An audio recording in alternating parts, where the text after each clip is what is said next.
ब्राह्मण, गौ, संत, यति ये सन्मुख आवें और इनको प्रणाम न किया जाए तो इसका प्रत्यवाय जानते हैं क्या है? 1 वर्ष की भगवद उपासना का पुण्य नष्ट हो जाता है।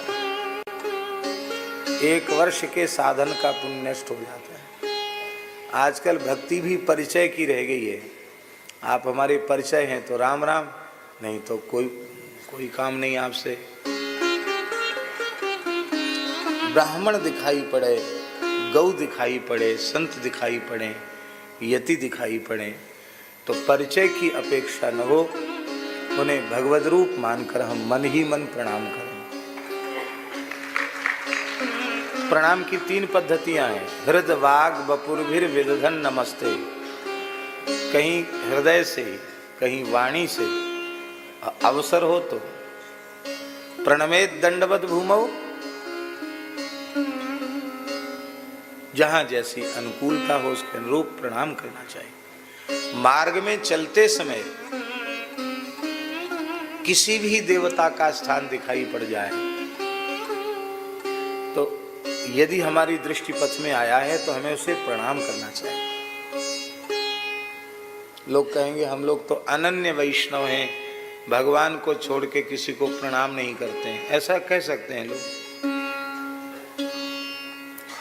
पर भगवान के अतिरिक्त कुछ भी जिसको दिखता है वो अनन्य वैष्णव हो नहीं सकता है। बहुत बात वैसी लगेगी अटपटी सी, लेकिन शास्त्र अनुकूल बात करें, शास्त्रानुकूल, शास्त्र विरुद्ध नहीं। अनन्य शब्द का संस्कृत अर्थ क्या है? अन्य, अन्य माने इतर, और अन्य शब्द से नए समास हो गया। जहाज यही है कि नहीं है? हाँ, नए समास हो गए तो अनन्य हो गया। माने जिसकी दृष्टि में भगवद अतिरिक्त कुछ है ही नहीं उसको अनन्य कहते हैं।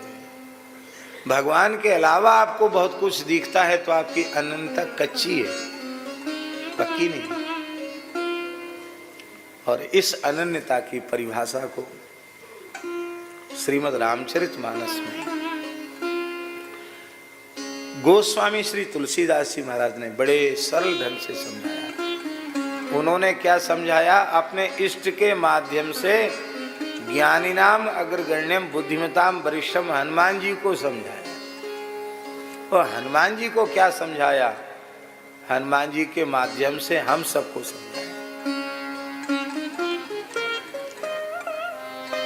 आप सबको याद है, सो अनन्य जाके अस मति न टरे हनुमंत, मैं सेवक सचराचर रूप स्वामी भगवंत। और जब ये अनन्यता समझ में आ जाएगी तो जड़ चेतन जग जीव जत सकल राम में जान, बंदौ तिनके पद कमल सदा जोरी जुग पान, सिय राम मैं सब जग जानी, करऊं प्रणाम जोरी जुग पान।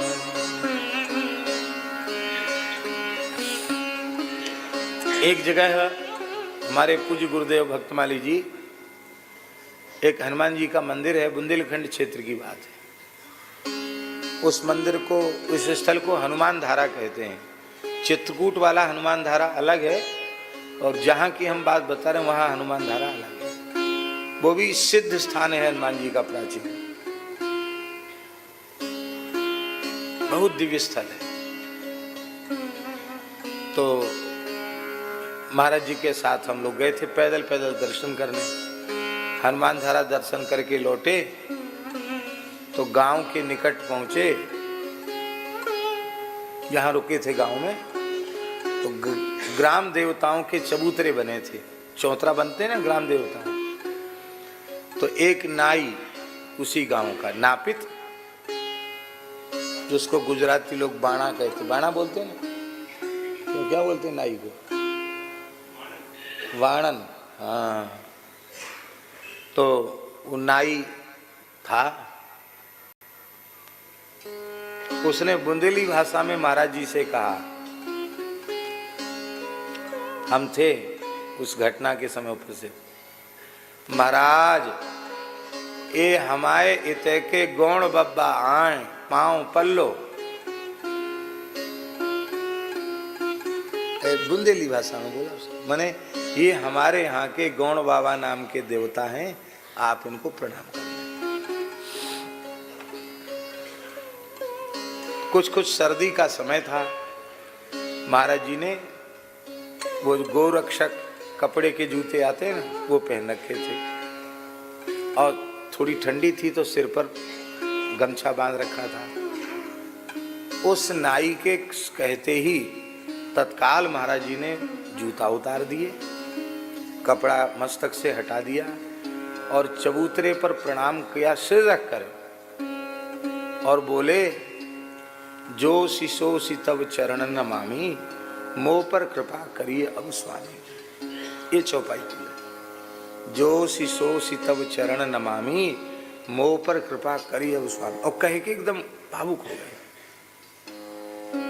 हम तो साथ ही थे, लेकिन न तो हमने चप्पल अपने पैर से उतारी, ना हाथ जोड़े, ना सिर झुकाए।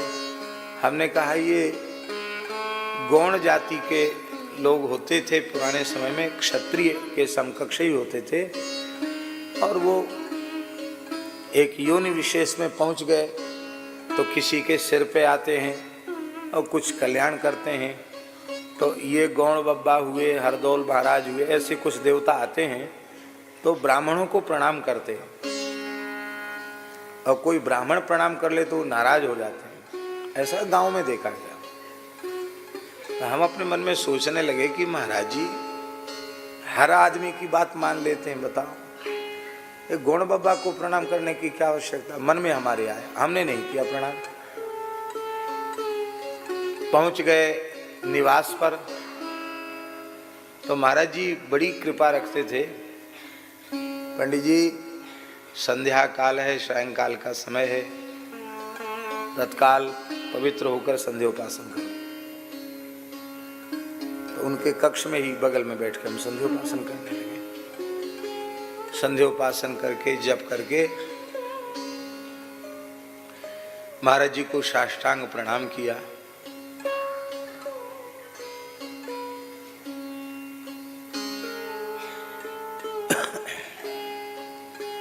और प्रणाम करके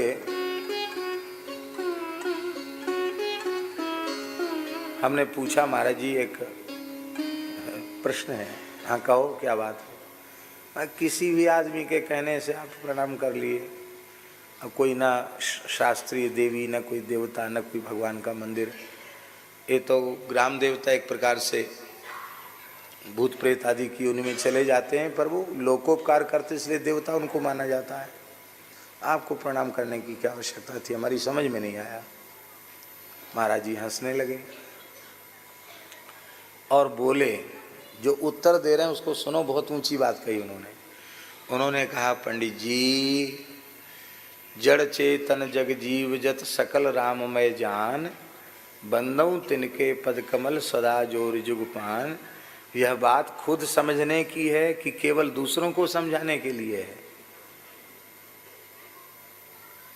आप कथा प्रवचन करते हो तो कहते हो सर्वम विष्णुमयम जगत सर्वम खलविदम ब्रह्म, श्री राम में सब जग जाने। ये बात सब दूसरों को समझाने के लिए, खुद मानने के लिए नहीं है क्या? और तुम्हें परिभाषा ही मालूम नहीं। सो अनन्य जाके स्मृति हनुमंत। और श्री नामदेव जी महाराज प्रत्यक्ष प्रेत में पंढरीनाथ जी का दर्शन कर सकते हैं। आज मेरे आए लंबक नाथ, धरती पांव स्वर्गलो माथो, जोजन भरी भरी हाथ, शिव सनकादिक पार न पावे, तैसे ही सखा विराजत साथ, नामदेव के प्रभु अंतर्यामी कीन्हो मोही सनाथ। नामदेव जी प्रेत में, जो पाप योनि में पड़ा हुआ जीव है, उसमें भी प्रेत दर्शन न करके पंढरीनाथ का दर्शन करते हैं। फिर जो देवता तमाम लोगों की आस्था का विषय है और सबका हित करता है, उसको प्रणाम कर लिया तो कौन सी हानि हो गई। और तुम्हें पता नहीं है, भागवत जी में लिखा है, हमारी दृष्टि नहीं थी, बहुत ध्यान से सुनी ऊंची बात। नारायण कवच में, झाजी नारायण कवच में, हम नारायण कवच तो सब प्राय लोग पाठ करते ही है। नारायण कवच में एक वाक्य आया, हाय शीर श्यामाम पथि देव हेलनाथ। पूरा श्लोक कहने की आवश्यकता नहीं है, क्योंकि जितने से प्रयोजन है उतना कहेंगे। अर्थ क्या हुआ इसका?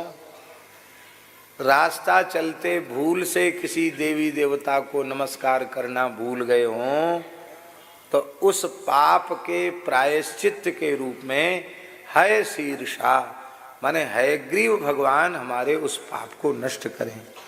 हैं?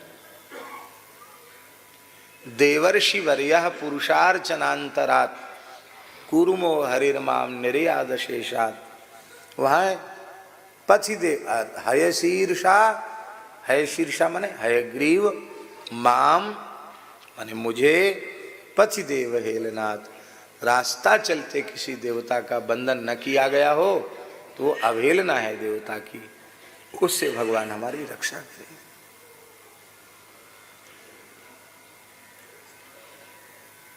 इसलिए वस्तुतः सही अर्थों में वैष्णव वही है जिसका किसी भी प्राणी के प्रति असद्भाव न हो, सबके प्रति पूज्य भाव, आदर भाव, सद्भाव।